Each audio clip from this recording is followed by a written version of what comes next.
Bonjour et bienvenue sur le podcast Kampai, format voyage au Japon. Nous continuons notre podcast destiné à mieux organiser votre voyage avec un épisode aujourd'hui consacré au bain public japonais, ce que l'on appelle onsen ou sento. Donc il y aura des distinctions entre les deux. Et pour parler de ce sujet, j'ai le plaisir de partager cette émission avec Marjorie. Bonjour Marjorie. Bonjour Charlie. Le bain public, c'est une activité que l'on fera quasiment forcément sur son voyage au Japon. C'est vraiment une activité vraiment très demandée. Et sur Kampai, on a déjà un tag de référence à ce sujet, onsen et sento. Est-ce que tu peux nous en parler, Marjorie ? Oui, donc c'est une petite rubrique qu'on a sur Kampai, qu'on alimente depuis plusieurs années et qui regroupe tous les articles pratiques pour savoir comment bien se baigner au Japon et aussi les plus belles destinations pour aller découvrir ces fameuses thermes à la japonaise. Donc dans ce podcast, on va vous résumer tout ça.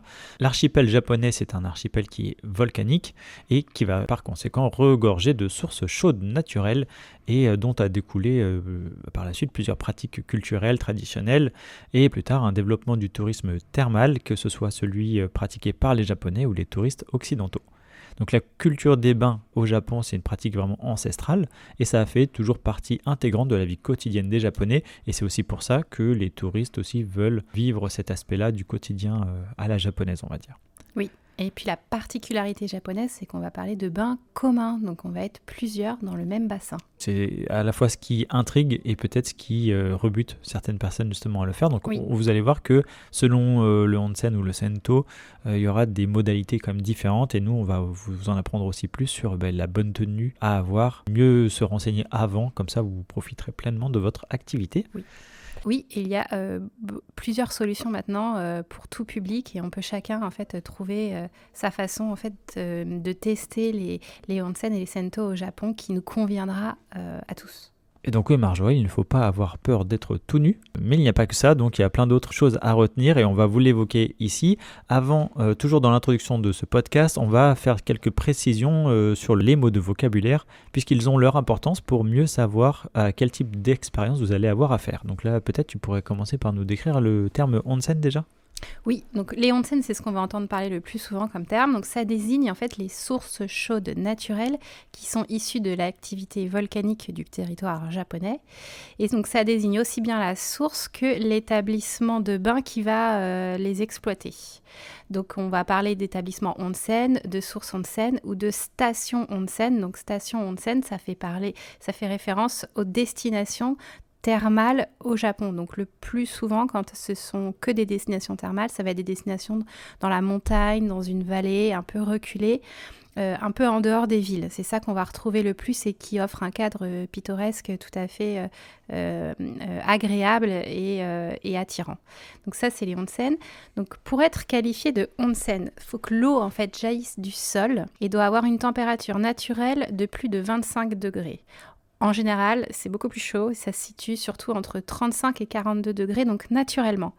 Donc des fois, quand on va se baigner, on va trouver ça trop chaud et on peut, dans certains bains, pouvoir ajouter de l'eau froide pour avoir une température supportable. Mais il faut savoir que les onsen, c'est très chaud à la base.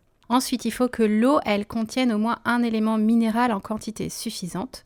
Donc ça peut être du dioxyde de carbone, du soufre, du fer, du sulfate, et avec un pH acide ou alcalin. Donc c'est tout plein de propriétés à remplir. Donc du coup, ça a vraiment une dimension thermale. On est sur le thermalisme à la japonaise. Et du coup, on va se baigner pour se relaxer, pour se détendre, profiter du paysage environnant et aussi dans une dimension de soins pour le corps, beauté pour la peau ou de réduction, par exemple, d'effets secondaires d'une maladie, etc. Donc, il y a certaines sources qui vont être adaptées à soulager certains maux comme l'arthrose ou des douleurs musculaires ou des névralgies. Donc le terme onsen, c'est un terme assez global. Là, on va en parler beaucoup sur le côté bain et relaxation, mais pour les Japonais, c'est aussi une forme de thérapie. Ensuite, ce qu'on peut dire, c'est qu'il y a deux types de onsen qu'on va retrouver souvent au niveau des mots japonais. Donc, je vais vous les donner. Donc, les bains qui sont installés en extérieur, donc en plein air, à ciel ouvert, c'est les bains qu'on appelle rotenburu. Donc ça, c'est des bains qui sont assez haut de gamme, assez prisés, puisqu'on profite non seulement de la nature, mais aussi du bain. Et puis, vous pourrez trouver aussi des petits bains, parfois à la sortie des gares, dans les stations thermales, non loin, uniquement pour les pieds. Et donc ces bains-là, ça s'appelle les Hashiyu. Et pour ça, vous n'avez juste besoin que de vous asseoir, d'enlever vos chaussettes, de relever votre pantalon et puis de profiter d'un petit bain de pied thermal réchauffant l'hiver, c'est très bien. Oui, il y en a parfois, alors pas forcément là où il y a des sentiers de randonnée, mais par exemple, je me souviens vers Takamatsu, en bas de grands escaliers, eh bien, il y a cet aspect-là aussi, réunion de famille, on va dire, où tout le monde se met autour, papote, etc. C'est très cool à voir. Oui, s'il y a une source chaude au bord d'une rivière, en fait, on va aménager un petit bassin et on va pouvoir s'installer autour. Donc, toujours avoir une petite serviette sur soi quand on part en randonnée ou en balade et qu'on sait qu'il y a des onsen, comme ça, on pourra s'essuyer les pieds. Et donc, très agréable à faire après une marche. Oui, après une marche. Et puis l'autre terme que vous pourrez retrouver, c'est le sento, comme on le disait en début de ce podcast. Donc le sento, la grosse différence, on va dire que c'est de l'eau qui n'est pas issue de sources chaudes. Ça reste de l'eau chaude, mais qui ne provient pas de ces sources naturelles. Et c'est aussi un lieu pour tout le monde. Tu vas nous en parler aussi tout à l'heure, Marjorie, juste après. Donc ce sont des bains publics de quartier, des établissements qui vont être un peu plus peut-être populaires et fréquentés tous les jours par les habitants, avant l'arrivée des salles de bain dans les logements, par exemple. C'est quelque chose c'est pour ça qu'on disait que c'était ancestral, c'est une façon de faire qui est là depuis longtemps. Oui, en fait, avant qu'il y ait des salles de bain privées dans les logements, tout le monde allait se laver au sento tous les soirs. Aujourd'hui, la pratique quotidienne japonaise, elle se fait quand même plus rare. Il y a aussi beaucoup d'établissements qui ont fermé en conséquence, mais il y a toujours cette nostalgie par rapport à cette pratique, et le sento, c'est encore bien présent dans des grandes villes comme Tokyo, par exemple. Et puis, on va miser après sur une décoration peut-être plus travaillée, avec des décorations peintes qui vont représenter des paysages symboliques japonais, comme le mont Fuji, par exemple. Oui, comme là, il s'agit de bains uniquement en intérieur, c'est vrai et en ville, on ne va pas avoir un paysage intéressant à contempler. Donc maintenant, ce qui se fait souvent dans les jolis sento, c'est d'avoir des grandes fresques murales qui représentent un paysage bucolique. Et c'est grâce aussi à ça, parfois, que les sento restent fréquentés, parce qu'on retrouve une nostalgie, une ambiance d'antan qui fait plaisir à vivre tous les jours. Et on a aussi des installations qui vont être de plus en plus présentes, et c'est ça que tu vas nous préciser avant de commencer notre cœur de podcast. Oui, en fait, on a parlé donc des onsen et des sento, qui sont les deux termes principaux à connaître sur tout ce qui est bain japonais. Et aussi, on a un autre terme qui apparaît ces dernières années en anglais, donc qui s'appelle le public bath, donc bain public si je traduis en français. Mais ça fait référence aux bains communs qui sont installés dans les hébergements et dans les hôtels.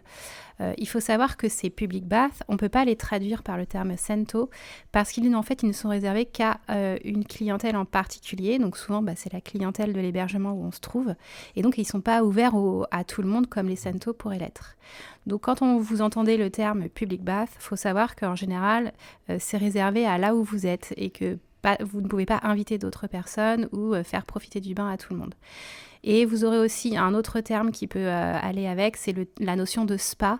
C'est s'il y a des soins qui sont associés en même temps, vous pouvez vous baigner et bénéficier d'un massage, etc. dans une salle à côté. Vous aurez aussi la notion de spa. Voilà. Mais un sento, c'est vraiment un établissement, on va dire, indépendant de quartier, et ça n'est pas forcément compris dans un hôtel. Donc rien qu'avec ça déjà, on en sait un peu plus sur le onsen et le sento, et on pourrait s'arrêter là, mais non, on va vous apporter aussi pas mal d'autres détails pour organiser votre voyage et profiter au mieux de cette activité. Au sommaire du podcast, on va commencer en première partie avec la culture du bain au Japon. C'est toujours bien d'avoir ce petit contexte historique, on va dire. Oui. Ça fait référence à un article qu'a déjà rédigé Kelly sur la culture du bain et du onsen au Japon. En seconde partie, on enchaînera sur les bonnes pratiques dans les onsen et les sento au Japon, et ça c'est une partie très importante qui va pouvoir à la fois vous rassurer peut-être, et vous donner pas mal de préconisations à bien appliquer, puisqu'on ne fait pas du tout ce qu'on veut. C'est pas la piscine municipale. Hein. Non, c'est très codifié. C'est très codifié. Voilà, c'est vraiment la partie à ne pas louper, évidemment. Et on terminera par une sélection de destinations thermales à découvrir. Là, on vous a fait la petite sélection Kampai, comme d'habitude, sur nos thématiques voyage. Oui. Donc on va commencer avec la première partie dédiée à la culture du bain, donc une partie plus focus sur l'histoire. Cette partie histoire, elle va évidemment plus être liée à la culture du onsen plus que du sento. Cette culture de l'eau, elle remonte, vous en douterez, loin dans l'histoire du pays. Elle est liée aux pratiques des cultes shintoïstes et bouddhistes, dans le cadre de rituels de purification, donc une démarche plutôt spirituelle, on va dire. La culture des onsen, dans le sens de bain commun, elle naît également dans la vie paysanne. C'était pas uniquement dédié à l'élite. C'était avant tout pour fêter la fin de la récolte du riz en allant aux sources chaudes, les plus proches du village. Et par ce biais, on profitait de quelques jours de repos et de célébration collective après ces grosses récoltes éreintantes. Les classes supérieures, elles, évidemment, elles avaient leur façon de faire les onsen. Elles reprennent ensuite ce principe de bol d'air bon pour la santé et elles vont fréquenter des destinations qui vont être réservées à leur rang, donc là évidemment plus élitiste, comme on disait, comme la station Arima Onsen à Kobe, longtemps dédiée à la noblesse de Kyoto par exemple. Oui, station qu'on peut toujours visiter aujourd'hui et qui est une des stations onsen les plus proches de Kobe et d'Osaka. Oui, parce que les sources chaudes, elles ne se déplacent pas, donc au final, même si les établissements sont modernes, les lieux de pratique sont souvent très anciens, donc en fait, il y a toute cette culture au même endroit qui survit au fur et à mesure du temps. Voilà. Et plus en fait la station onsen est vieille, plus les sources chaudes, ça veut dire qu'elles ont vraiment réputé aussi pour leurs bienfaits depuis des millénaires. Alors ensuite, on arrive à l'époque d'Edo, où donc c'est une période de stabilité du pays pendant le shogunat Tokugawa, et il y a un certain développement du voyage qui se fait avec les fameuses routes d'Edo, et donc on va faire des longs voyages, et il y aura une notion d'étape qui va s'effectuer dans les onsen. Ça veut dire qu'après chaque journée de marche qu'on va faire, on va aller se reposer dans les sources chaudes pour délasser ses muscles et en fait pouvoir repartir le lendemain pour une nouvelle journée de marche. Donc c'est un usage qui va se développer, qui va se développer autour des fameuses auberges traditionnelles ryokan qui vont en fait s'installer au bord de ces sources chaudes et proposer aux voyageurs la fameuse formule une nuit et 2 repas. Ce qu'on expérimente toujours aujourd'hui, ce dont on avait parlé dans les podcasts hébergement, c'est une pratique japonaise assez ancienne et qui s'est démocratisée pendant la période d'Edo. Donc on va profiter d'une escapade réconfortante dans les bains et aussi en dégustant de la cuisine traditionnelle. Et donc ça convenait très bien durant cette époque quand on faisait donc les pèlerinages au temple et quand on prenait, ce que je disais tout à l'heure, les routes d'Edo pour rallier la capitale. Ensuite, quand le Japon s'ouvre de nouveau à l'Occident après sa période d'Edo de fermeture, donc durant l'ère Meiji, donc fin 19e et début 20e siècle, on va avoir l'essor des resorts pour étrangers. Donc c'est-à-dire qu'on va adapter certaines destinations qu'on connaissait au Japon à une clientèle plus occidentale, un peu plus moderne, et pour leur présenter la fameuse culture des bains à la japonaise, mais adaptée à l'occidentale. Et donc ça va être des choix qui vont être faits par le gouvernement japonais qui va développer en fait le tourisme, et des villes qu'on connaît encore aujourd'hui, comme Hakone ou Miyajima, ou aussi Nikko, sont devenues en fait des stations à onsen de luxe, adaptées à la base aux touristes occidentaux. Et donc aujourd'hui, on peut toujours se rendre dans ces lieux-là, profiter de ryokan haut de gamme et déguster la fameuse cuisine kaiseki qui est sophistiquée et composée de plein de petits plats de saison. Donc c'est vraiment avant les guerres mondiales qu'on a développé un modèle touristique pour nous, les touristes étrangers. Il faut savoir que la coutume de se baigner donc nu à plusieurs, c'est le principe de la culture du bain au Japon, elle est particulière à l'archipel nippon et qu'elle ne se retrouve d'ailleurs pas ailleurs en Asie et pas d'ailleurs chez nous non plus.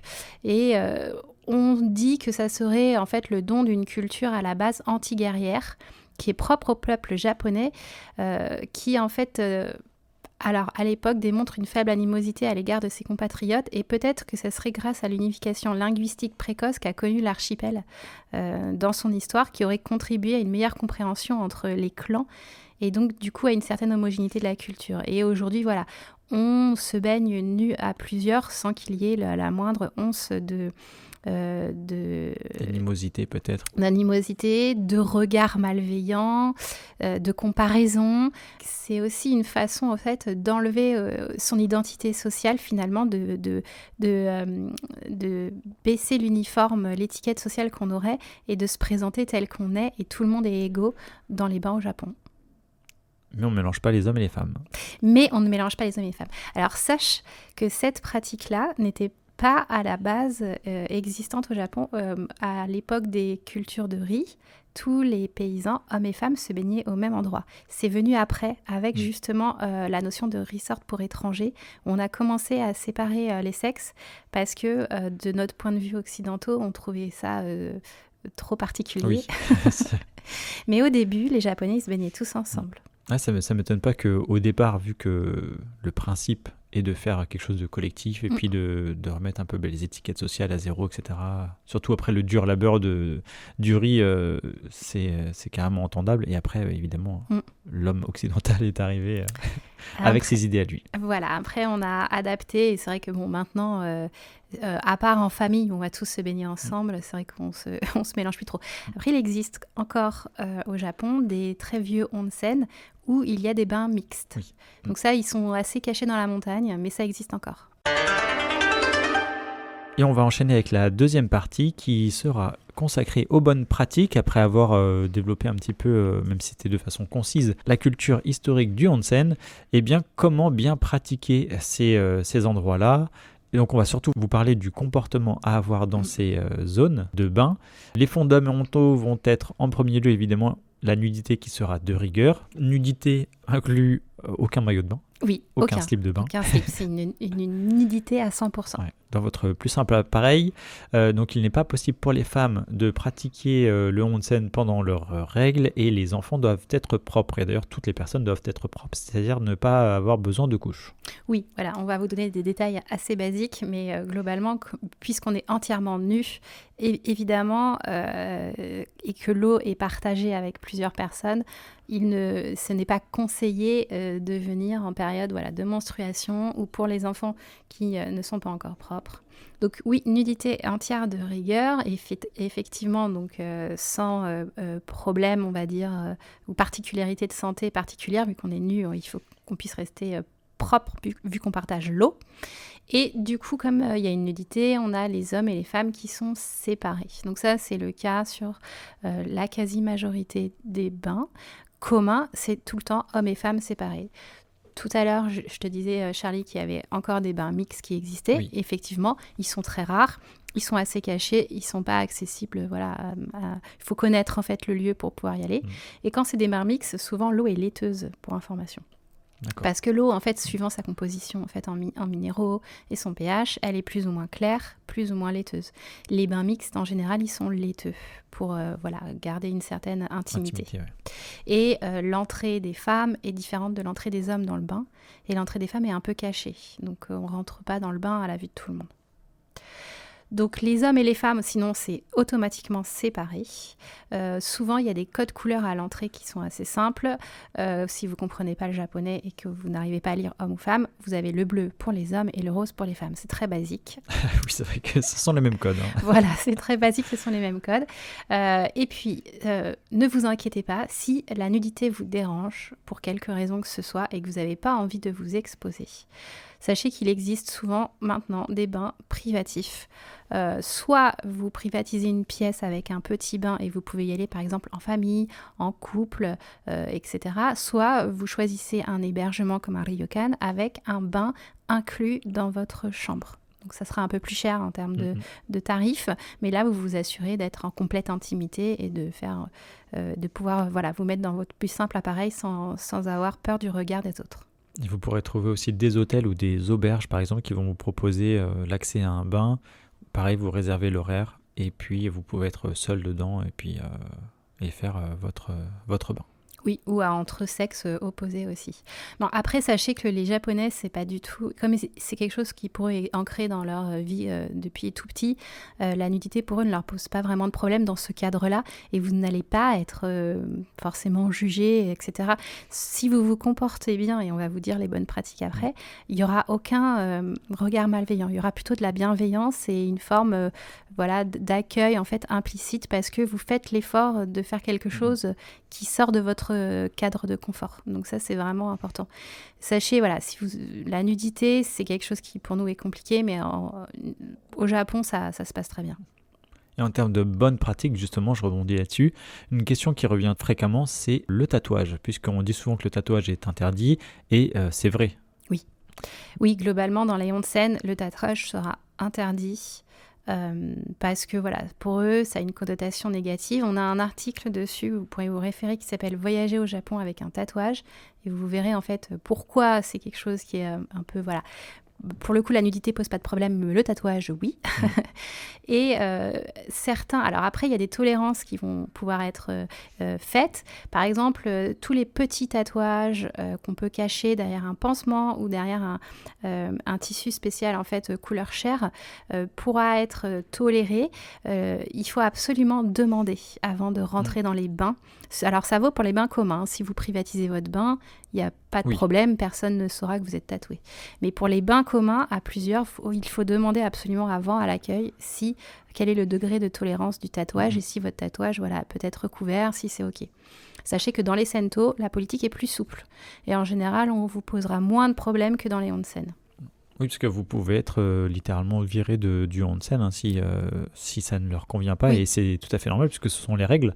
Oui. Même un petit tatouage, pour vous, ce n'est pas grand-chose. Vous avez une belle petite hirondelle ou un papillon, ça n'a rien à voir. En fait, c'est pas parce que vous avez un tatouage de dragon ou autre. Non, du tout. Le moindre tatouage n'est pas forcément toléré. Donc, comme tu le dis, Marjorie, on insiste vraiment là-dessus. Renseignez-vous avant et allez demander, même si c'est un tatouage avec un motif tout à fait neutre. Non, c'est pas le dessin, en fait, c'est le fait d'être tatoué. Donc, renseignez-vous avant, et si vous voyez un panneau d'interdiction avec marqué no tattoo, dans ces cas-là, vous pouvez toujours demander, mais respectez la règle. Je veux dire. Ils vont pas faire d'occasion pour vous spéciale. C'est la règle. C'est comme la photo dans le musée, si c'est interdit pour tout le monde. Voilà, photographier Bouddha, c'est interdit. C'est une question de respect, donc on rejoint ce chose-là. Après, demandez avant et vous verrez la politique de l'établissement à ce moment-là. Et quelque chose que l'on peut vous souligner aussi, c'est de parler si vous y allez en famille par exemple, ou avec de la famille en tout cas, parler de la pudeur avec vos ados. Si vous voulez faire cette activité-là en famille, eh bien peut-être ça se discute avant pour les préparer, pour voir si tout le monde est bien d'accord, etc. Ou alors faire justement une partie en privatif avec les ados qui font leur bain de leur côté peut-être ou autre. Donc il y a toujours des solutions, mais c'est vrai que c'est bien d'en parler et ça permet d'évoquer aussi ces sujets-là en famille, ce qui est très bien pour tout le monde. Oui, voilà. Et puis quand même, l'idée c'est de profiter des bains, c'est pas de se sentir vraiment mal à l'aise. On en arrive à nos 7 étapes sur place que Marjorie vous a listées pour avoir la bonne pratique, on va dire, au-delà du respect, de la nudité, etc., et du tatouage. Eh bien, ça va être pour vous repérer sur le mode d'emploi, on va dire. Oui. Eh bien, on va vous lister 7 étapes et on commencera par le fait déjà de se déshabiller entièrement. Le mieux, c'est de se rendre dans un bain avec un vêtement plus léger, peut-être en yukata directement ou avec un kimono léger ou vêtements amples, où ça peut être des sortes de peignoirs, quelque chose qui s'enlève facilement et assez rapidement. On s'attache les cheveux et on garde forcément une petite serviette propre, pas loin, format bain ou voire même plus petit. Qu'on pourra garder avec nous dans la zone de bain, oui. Mais qu'on ne mouillera pas, on le dira après. Oui. Deuxième chose très très importante, se laver le corps au savon et se rincer à l'eau. Donc c'est quelque chose qu'on devrait faire déjà même à la piscine ici, oui. Quelque chose qui devrait être obligatoire. Donc l'espace commun, il dispose de robinets, de douchettes, de miroirs et de petits tabourets. Vous verrez que souvent on se lave assis. On ne se lave pas debout comme nous on pourrait s'y attendre. Non, on se lave assis. Voilà. Et vous pouvez vous laver toutes les parties du corps avec ces petites douchettes et bien se laver au savon. Oui, c'est ça. Et insistez bien, montrez bien que vous vous lavez, que vous prenez le temps de faire les moindres recoins de votre peau. C'est très important de montrer indirectement que vous faites attention à votre propre propreté. Oui. Et donc à celle des autres aussi en conséquence derrière. Exactement. Et donc ne pas passer juste un petit coup de jet pour se mouiller les cheveux. C'est pas le fait de se mouiller avant d'aller à l'eau, oui. Rien à voir. De toute façon, il n'y a pas besoin de se mouiller les cheveux parce que les cheveux normalement ne doivent pas aller dans l'eau du bain commun. On attache ses cheveux. Ce qui est important, en fait, on va se baigner jusqu'à peu près au niveau des épaules maximum.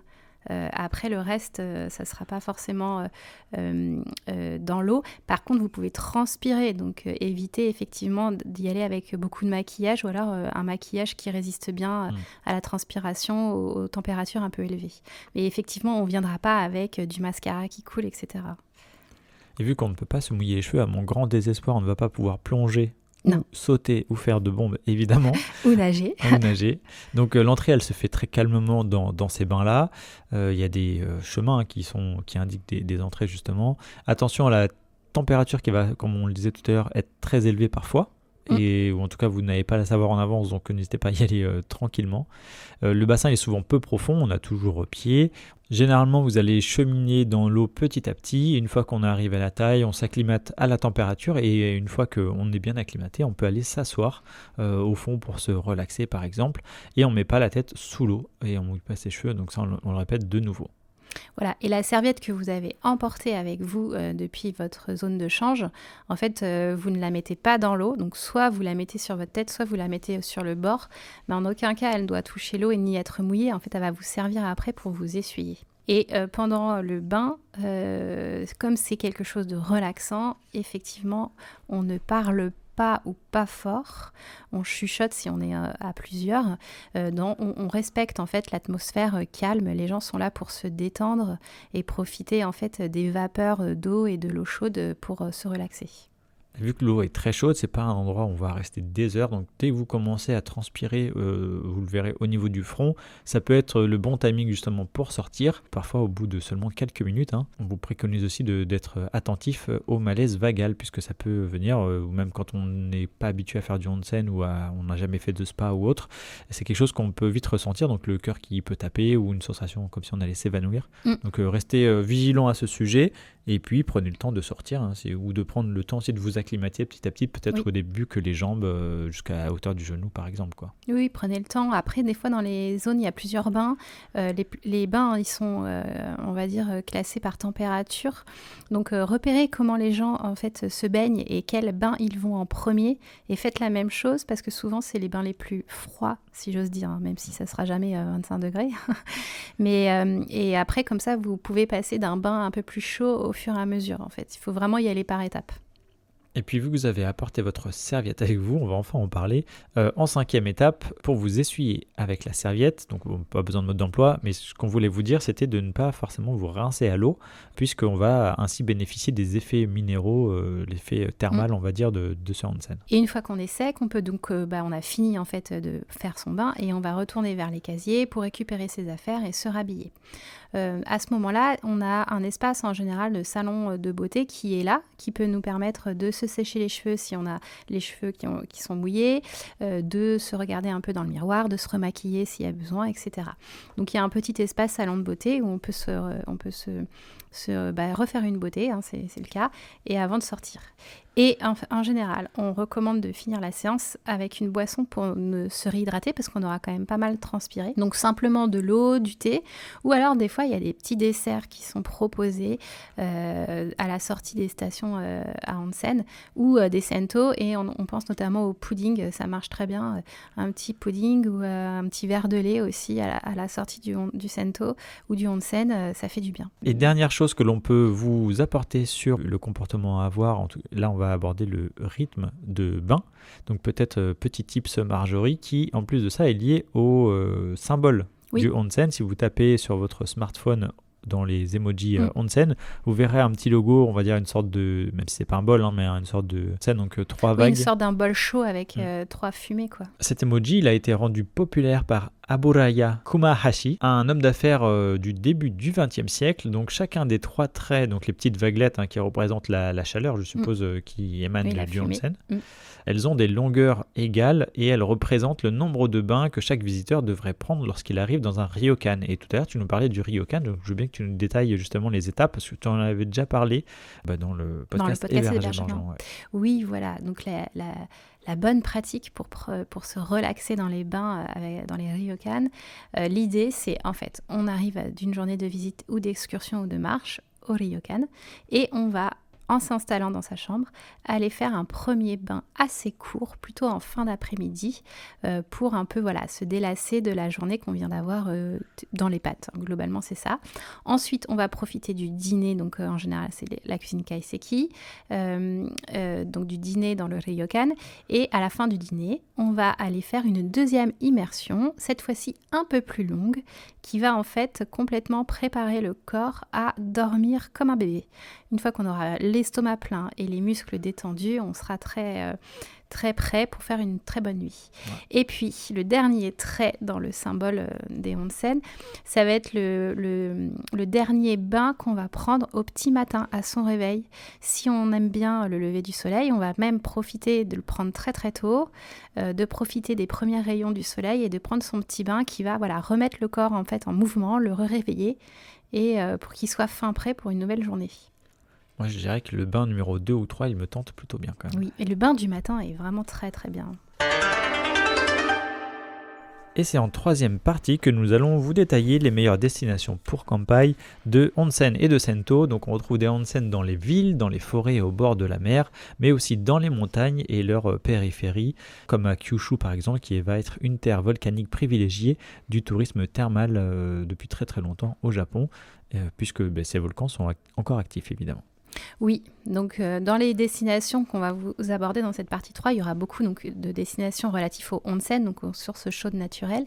Tout ce qui est sento et établissements de bains urbains, donc là c'est plus des adresses que vous pourrez demander soit à vos hébergements, vous demandez le sento qui est juste à côté de chez vous, soit vous demandez à des amis ou sur internet vous regardez.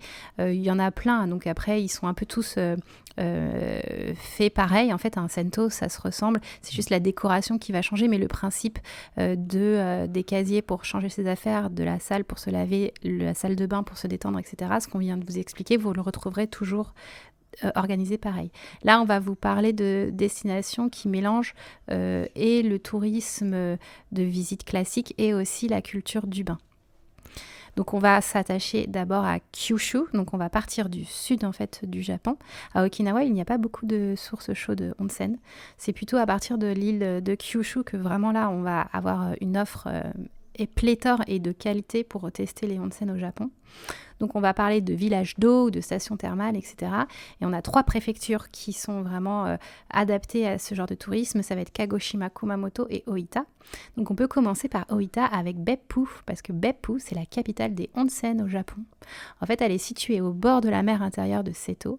Et pourquoi c'est la capitale ? Parce qu'elle compte le plus de sources chaudes que n'importe quelle autre ville au Japon.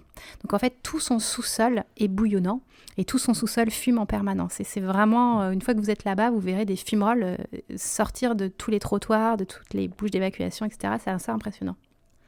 Donc la ville de Beppu, elle compte pas moins de 8 quartiers qui sont dédiés aux sources chaudes et qui sont donc baptisés Beppu Hato. Et le plus célèbre de tous, c'est le quartier de Kanawa Onsen, qui vaut effectivement le détour. Alors là, vous aurez et des ryokan pour trouver des hébergements avec des bains, et aussi vous aurez des établissements à onsen publics, donc dans lesquels vous pouvez arriver comme un sento, mais là exploité, c'est une source chaude qui est naturelle qui est exploitée, et vous pourrez aller au bain public depuis n'importe quel logement que vous aurez dans le quartier. Et du coup, c'est vraiment intéressant à faire. Sur place, vous pouvez goûter à la cuisine locale qui est donc de style Jigoku Mushi. Donc Jigoku Mushi, ça veut dire cuit à la vapeur des enfers. En fait, les onsen, comme ça provient des volcans, on dit aussi que ça provient des enfers, vu que c'est les entrailles de la terre. C'est toujours plus stylé comme ça. Voilà. Et cette fumée chaude, cette vapeur d'eau chaude qui ressort, en fait, on va l'utiliser pour faire cuire en fait les aliments de façon très saine, puisqu'elles vont être cuites à la vapeur d'eau volcanique. Donc ça, c'est une attraction touristique et gustative à faire quand vous êtes dans une station à onsen, et en particulier à Beppu. Et à Beppu, une autre attraction touristique autour des onsen, c'est la tournée des enfers, donc Jigoku Meguri, où là, en fait, vous allez découvrir différentes sources chaudes naturelles très particulières, très très chaudes. Ça veut dire que là, vous êtes sûr que vous ne vous baignerez pas dedans, puisqu'en général, elles font plus de 100 degrés. Et elles ont des couleurs qui sont très, très particulières, soit très bleues, soit rouges, soit gris, soit en forme de geyser. Donc c'est toutes les sources chaudes, c'est un panel de toutes les sources chaudes qu'on peut trouver au Japon. Et ça permet de voir aussi toute la dimension volcanique du territoire japonais. C'est vraiment quelque chose de très vivant et de très brut, de la nature vraiment brute qui provient des entrailles de la Terre. C'est assez impressionnant. Oui, puis là on s'approche de la géophysique, en tout cas on dépasse aussi la dimension culturelle, puisque c'est quelque chose que la nature offre, c'est vraiment très beau à voir, et vous pourrez trouver des photos sur Kanpai également. Oui, on l'a fait il y a quelques années, et j'en ai encore un bon souvenir. Toujours dans la préfecture de Oita, on peut également citer Yufuin. Yufuin, c'est un mignon petit village thermal qui est établi au pied du mont Yufu, qui fait partie du parc national Aso-Kuju, donc pas loin du mont Aso, le mont qui est assez connu à Kyushu. Et là, en fait, c'est un petit village qui est très mignon, qui est assez touristique, voire très touristique à certaines périodes, parce qu'il a aussi pas mal de petits commerçants qui sont assez sympas à visiter dans la rue principale qui s'appelle Yunotsubo. Et on va se balader autour d'un lac, Kinrinko, et c'est assez joli, il y a plein de ryokan qui sont très sympathiques, c'est verdoyant, c'est magnifique. Pour ceux qui veulent faire un peu plus d'activités sportives, on peut faire aussi du vélo et monter au pied, faire l'ascension du mont Yufu. Sur une partie à vélo, il y a une route scénique qui permet de s'en faire le tour. Donc là, tu nous as évoqué Beppu et Yufuin, donc c'est des destinations que vous pouvez rejoindre en train. Et je vais vous noter au nord du mont Aso, une destination un peu plus éloignée dont on peut la rejoindre que en bus ou en voiture. Elle se situe dans la région de Kumamoto, c'est Kurokawa Onsen, donc une des meilleures destinations onsen du pays, notamment par son cadre vraiment magnifique plus. C'est une station thermale d'une trentaine d'établissements de bains chauds qui vont être alignés au cœur d'une vallée forestière sur 6 petits kilomètres. Donc cette densité au mètre carré, on va dire, de onsen fait qu'on y pratique une tournée des onsen très facilement en mode saut de puce par exemple. Donc ça s'appelle le Rotenburo Meguri en japonais ou encore le onsen hopping en anglais. Donc Kurokawa, c'est à la fois un village des paysans reculé au cœur de la campagne et luxueux dans son offre d'hébergement. Chacun des onsen est vraiment très différent. Donc c'est aussi pour ça que vous allez pouvoir en très peu de jours profiter de plein de façons pas de façon de faire, mais en tout cas de types de onsen, de paysages différents, etc. Ce sera très très bien. Ouais, de décors, de bains à l'intérieur, de bains à l'extérieur, de bains communs, de bains privés. C'est une destination pour faire les bains. Vous serez dans la nature et il n'y a pas d'autre chose à faire dans la vallée. Oui, voilà, c'est vrai que surtout que vous avez la voiture ou le bus, vous y allez vraiment pour ça. On y va pour ça et puis pour manger dans les ryokan et se reposer. Et d'ailleurs, est-ce que c'est une destination que tu recommandes quand même en été aussi, ou c'est plutôt, on va dire, hiver pour celle-ci vu qu'on n'y va que pour ça. Oui, c'est vrai que les bains, on ne l'a pas précisé jusqu'à maintenant, mais comme ce sont des bains chauds, c'est une activité très favorable à l'hiver, vu qu'on va profiter de la chaleur de l'eau et face à l'hiver, ça va nous réchauffer. C'est vrai que l'été, les bains chauds, ça peut être un peu trop d'effet kiss cool, on va dire. On va faire du chaud, donc ça peut être pas bon non plus pour soi, on peut se sentir vraiment pas bien. Kurokawa Onsen, comme c'est encastré dans une vallée et très verdoyante, il y a quand même une fraîcheur qui reste toute l'année apportée grâce aux arbres, etc. Donc si vous n'avez pas d'autre choix que d'y aller l'été parce que vous séjournez au Japon l'été et que vous avez absolument envie de faire les bains, vous pouvez aller là-bas. Ça ne sera pas trop chaud. Je vous conseillerais d'ailleurs plus Kurokawa Onsen que Beppu. Beppu, l'été, il fait vraiment très chaud. On est quand même dans une ville. Donc il y a le côté urbain qui va ressortir. Kurokawa, on reste dans la nature. Donc on a encore d'autres destinations à vous proposer comme Ibusuki à Kagoshima. Donc là c'est la vue sur le mont Kaimon, donc Satsuma Fuji. Donc ça c'est le volcan de Kagoshima. Et c'est une destination toute particulière puisqu'elle va accumuler le fait d'être au niveau de source d'eau chaude et aussi de sable volcanique, ce qui fait que vous pouvez creuser ce sable et vous mettre à l'intérieur puisque l'eau va remonter chaude. C'est quelque chose qui existe aussi en Nouvelle-Zélande par exemple, donc vous allez pouvoir faire votre petit bain de plage maison et le recouvrir une fois que c'est terminé. Et c'est pourquoi il s'agit d'une station thermale assez unique au Japon que l'on vous recommande évidemment. Oui, puis en plus là vous êtes carrément tout au sud du Japon, à Kagoshima, donc on est un peu hors des sentiers battus. Donc là, on a fini de vous donner nos favoris pour l'île de Kyushu, sachant qu'il y en a énormément et on en oublie sûrement, mais c'était pour vous donner une première approche. On va donc quitter l'île de Kyushu et on va aller sur l'île de Shikoku. À Shikoku, on a une destination qui est vraiment connue pour ses onsen, c'est Matsuyama. Donc c'est une petite cité qui est aussi connue pour le pèlerinage de Shikoku, mais qui est un quartier des bains très populaire qui s'appelle Dogo Onsen. Et pourquoi ce quartier des bains est très populaire, en partie parce que Hayao Miyazaki, donc le célèbre réalisateur des studios Ghibli, y a trouvé sa source d'inspiration pour faire les décors de son film Le Voyage de Chihiro. Donc par exemple, l'établissement traditionnel principal du quartier des bains, donc le fameux Honkan, il a participé, en fait, son architecture en bois a participé au dessin de Miyazaki. C'est en partie là qu'il a trouvé la source d'inspiration. Donc c'est vraiment une ancienne source thermale depuis des siècles qui est magnifique parce que pittoresque et dans son décor. Sachez que l'établissement traditionnel Honkan, il vient de subir d'importantes rénovations depuis 2019 et qu'il va réouvrir dans son intégralité le 11 juillet 2024. Donc là, on va non seulement profiter d'un cadre traditionnel magnifique, mais aussi d'une certaine modernité dans les bains qui ont été un peu rénovés, remis à neuf. Ça va être magnifique. Oui, parce que du coup, l'an dernier, j'avais pas pu y accéder puisque c'était en rénovation. Oui, c'est ça. Et Kelly y a été l'année dernière et elle en a fait qu'une partie et elle est restée dans son ryokan à Matsuyama parce qu'effectivement, c'était fermé. C'était partiellement ouvert. Oui, voilà, c'est ça.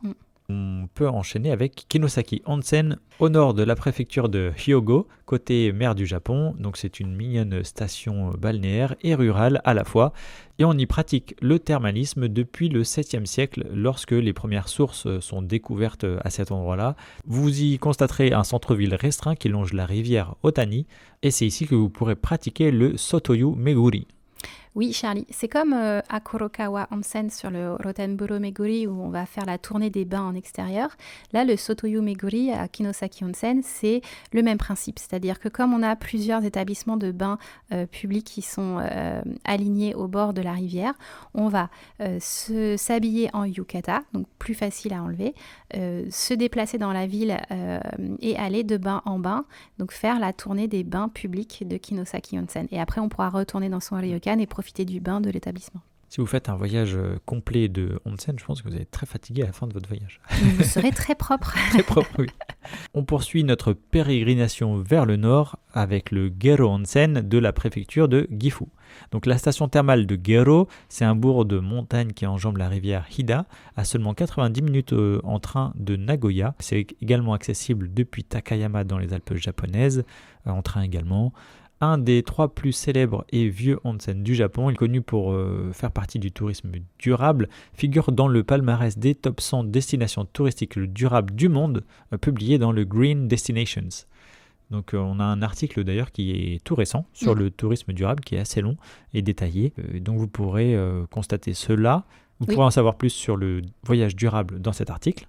Oui, et on parle du label Green Destination. Et donc ça en fait un onsen de qualité toute exceptionnelle, notamment par son eau qui donne à la peau une douceur toute particulière apparemment. Oui, c'est pour ça qu'on visite Gero Onsen, pour les bienfaits thérapeutiques sur la peau. Ensuite, on va se rapprocher de la ville de Tokyo avec la préfecture de Gunma qui abrite plusieurs destinations à onsen populaires, dont la principale est Kusatsu. Donc Kusatsu, c'est un petit village à onsen qui est au pied d'une montagne et qui est accessible à 2 heures en train et en bus de Tokyo. Donc c'est vraiment une destination populaire auprès des Tokyoïtes, surtout l'hiver, qui vont y aller un week-end, se détendre dans les sources chaudes et profiter du paysage montagne enneigé. Son centre-ville, il est absolument magnifique parce que toute l'architecture est en bois et donc elle est super jolie et elle se développe autour d'un énorme bassin fumant qui s'appelle le Yubatake, donc littéralement le champ d'eau chaude. Et là on voit en fait les sources chaudes sortir vraiment du sous-sol. C'est magnifique, c'est illuminé la nuit, c'est très joli. Et donc ça fait figure d'emblème de la ville et c'est ça aussi qui attire. Donc ça, on a fait une fiche sur Kanpai sur Kusatsu, sur les différents bains publics de la station. On a fait une fiche aussi sur un hébergement qu'on avait fait et sur aussi il y a une cérémonie pour rafraîchir en fait l'eau qui est un peu trop chaude. Il y a toute une cérémonie rituelle à base de chants où on va en fait mélanger l'eau avec d'énormes pales en bois et c'est fait par les femmes et les femmes vont chanter en même temps et on peut assister à ça. C'est un petit rituel traditionnel assez sympathique. Après, il peut y avoir un peu de monde. Voilà, l'hiver, c'est assez fréquenté. Et on s'en va maintenant au nord de Tokyo, dans la préfecture de Fukushima et plus particulièrement dans la région d'Aizu-Wakamatsu. Et il y a une station thermale dans cette région-là qui est assez connue, qui s'appelle Higashiyama Onsen. Donc c'est pareil, c'est comme Kurokawa Onsen, c'est dans une petite vallée un peu encastrée. Et là, on va vous parler d'un ryokan en particulier qui s'appelle le Mukaitaki, qu'on a visité il y a quelques temps et qu'on a adoré. C'est vraiment un établissement très authentique, complètement traditionnel, avec une architecture en bois magnifique, assez atypique. Il y a plein de petits couloirs, on a tendance à se perdre, il y a des demi-étages, enfin, ça fait une sorte de labyrinthe d'établissement avec plein de petits bains tout à fait typiques. On a beaucoup aimé, c'est vraiment la quintessence du ryokan japonais dans sa plus pure forme. Et c'est un établissement qui est très populaire pour les Japonais. Donc si vous voulez y aller, il faut réserver des mois en avance pour espérer avoir une date, de la place aux dates souhaitées. Sachez que c'est un établissement très réputé, mais on comprend pourquoi. Et donc elle exploite une ancienne source qui date de l'ère féodale, donc à l'époque où les samouraïs du clan Aizu venaient en fait se ressourcer après une bataille en ces lieux. Donc il y a toute une partie aussi historique qui joue autour de ça. Et à Aizu Wakamatsu, vous pouvez aussi visiter le château, etc. On a fait des fiches. Et dernière destination onsen à vous présenter, il s'agit de Noboribetsu. Donc c'est une station thermale située au pied du mont volcanique Hiyori, au sud-ouest de Sapporo, sur l'île de Hokkaido. Donc là, on est tout au nord du Japon, sur la dernière île au nord du Japon. Donc qui dit onsen dit activité volcanique, qui dit activité volcanique suppose des fumées ou des fumerolles en tout cas, et ça nourrit tout un folklore, et on le voit notamment sur place ici à Noboribetsu, puisque avec ce folklore-là, il y a tout un tas de créatures de Oni, donc les démons qui vont sortir des enfers, on va dire, puisque vous y constaterez que le village il est peuplé d'une dizaine de statues de démons, les Oni comme je disais, comme à Beppu. Oui, c'est ça, Charlie. En fait, des fois, vous verrez des statues de Oni dans les stations thermales onsen. Ça va ensemble, hein, ça va avec. Et à Noboribetsu, on a vraiment des statues parfois monumentales qui font assez peur, vraiment ça protège, ça protège contre les esprits malfaisants. Surtout la nuit, il y a certains yeux de démons qui sont allumés de rouge en fait, qui ont les yeux rouges qui transpercent la nuit, c'est assez impressionnant. Et à Noboribetsu, en plus de la station thermale avec les ryokan et les bains, vous pouvez visiter une vallée de l'enfer, donc une fameuse Jigokudani. Donc ça c'est le terme que vous allez retrouver dans les différentes vallées de l'enfer qui existent au Japon. Donc il y en a une à Noboribetsu.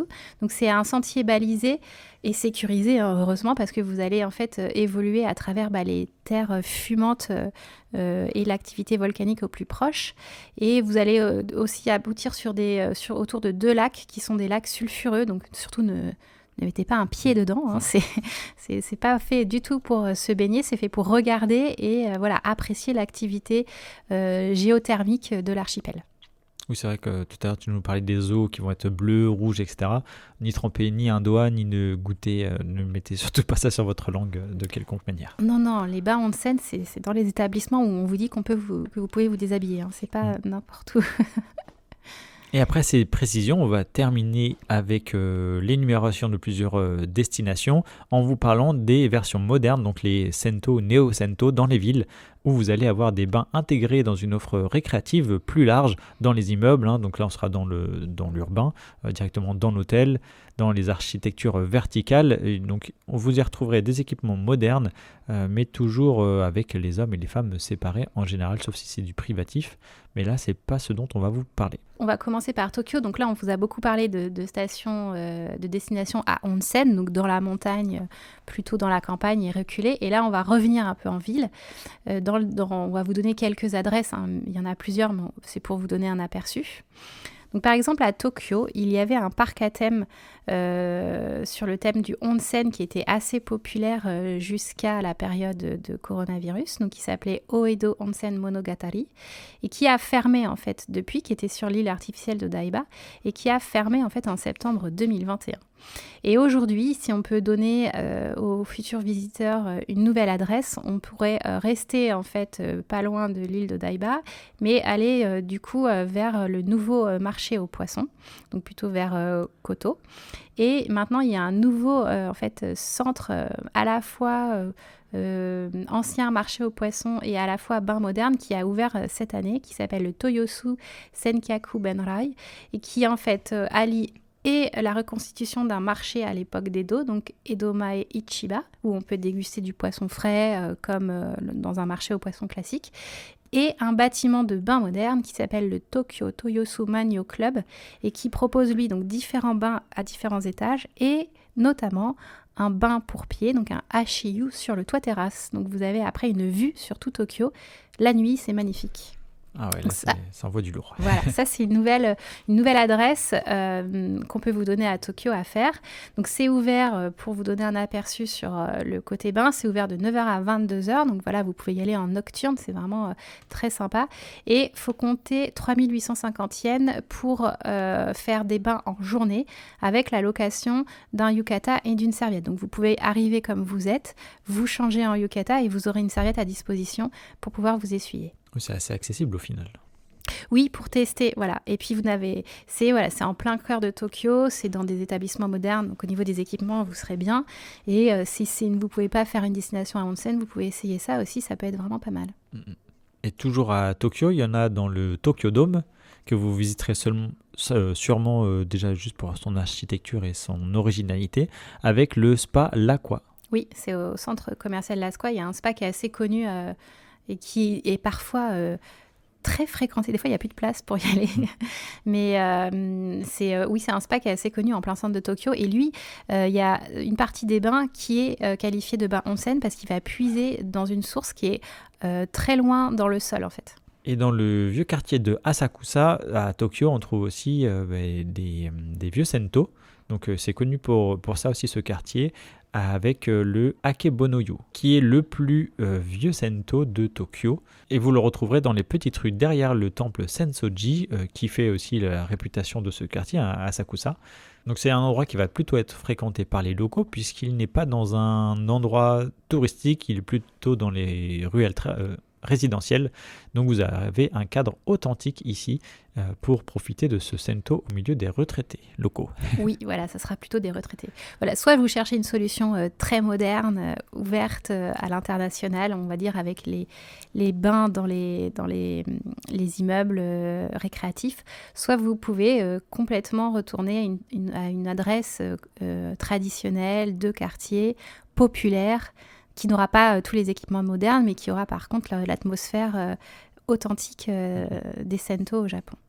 Et enfin, on vous citera un spa à Osaka, le Spa World, donc un onsen vertical avec différentes ambiances tout au long des étages. Il y a différents décors du monde avec 8 thèmes internationaux, dont l'Asie et l'Europe. Et il y a une piscine avec toboggan, des pierres chaudes, etc. Donc là, on est aussi dans un bâtiment beaucoup plus récréatif. Oui, spécialement pour les jeunes. Par exemple, si vous venez en groupe de jeunes, vous pouvez faire le Spa World à Osaka. Ça va bien avec la vie nocturne aussi. Et puis on n'en a pas parlé, mais vu qu'on arrive à la conclusion, Marjorie, le onsen, ce n'est pas seulement pour les humains, mais vous avez forcément l'image presque d'Épinal, on va dire, du Japon, avec ces fameux singes qui prennent leur propre onsen. Et oui, parce que si vous n'avez pas, vous, envie de vous baigner, mais que vous avez envie de voir les singes se baigner, vous pouvez aller au parc aux singes Jigokudani qui se trouve dans la préfecture de Nagano, donc au nord-ouest du Japon. Et vous verrez, alors c'est surtout en hiver, puisque c'est là où c'est intéressant de profiter des sources chaudes, vous verrez surtout en hiver les singes se prélasser dans les bains et aussi préserver en fait leur chaleur, puisque l'hiver il fait froid dans les Alpes japonaises. Et ça vaut aussi pour d'autres animaux qui aiment un peu l'eau. Si vous allez l'hiver au Japon et que vous allez faire quelques petits zoos, des petits zoos qui font les petits mammifères, etc., vous pourrez en voir d'autres qui se baignent aussi dans des sources chaudes. Alors, soit c'est simplement des baignoires d'eau chaude, soit c'est carrément des onsen. Et donc, toute l'équipe Kampai vous encourage évidemment à consacrer au moins 2 jours peut-être entiers à ces joies que procure le onsen ou le sento, sachant que ça s'organise un petit peu. Vous avez un peu le mode opérateur maintenant grâce à ce podcast et à nos articles. Et puis on pourrait faire le lien aussi avec le podcast hébergement, puisque si vous allez dans un ryokan pour avoir le temps de profiter de tout ça, sachant que souvent on arrive plutôt vers, on va dire 17h, 18h, alors qu'on mange aussi très tôt dans ces ryokan. Il y a toute une organisation à avoir, donc essayez d'être au courant pour profiter au mieux, avoir le temps de prendre votre repas, votre onsen comme on le disait avant et après, histoire de profiter un maximum de cette joie-là. Et puis, on espère que vous en avez appris plus sur cette pratique, que ce soit culturelle ou en mode opératoire, on peut le dire. Donc on vous remercie évidemment chaleureusement pour votre écoute, pour vos partages sur les réseaux sociaux, pour les commentaires que vous nous laissez également parfois. Et on vous invite à nous laisser un maximum d'étoiles sur les plateformes de streaming pour que ce soit diffusé un maximum. Toujours pareil, on ne fait pas de pub, mis à part les contenus sur les réseaux sociaux que l'on fait sur la plateforme X, Facebook, Instagram, Thread. Et puis prochainement, on va diffuser nos podcasts sur YouTube également. Je le redis depuis plusieurs podcasts déjà. Et je te remercie encore une fois, Marjorie, d'avoir préparé ce podcast. C'était un plaisir. Oui, merci Charlie. Au revoir, à bientôt. Au revoir. Retrouvez plus de voyages au Japon sur nos podcasts.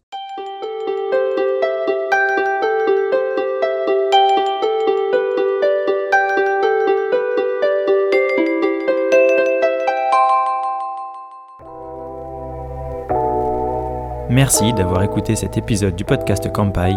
Nous espérons qu'il vous a plu et que vous en avez appris plus sur le Japon. N'oubliez pas de vous abonner sur votre plateforme de podcast préférée, de nous noter 5 étoiles si vous le souhaitez, et on vous dit à bientôt pour le prochain épisode.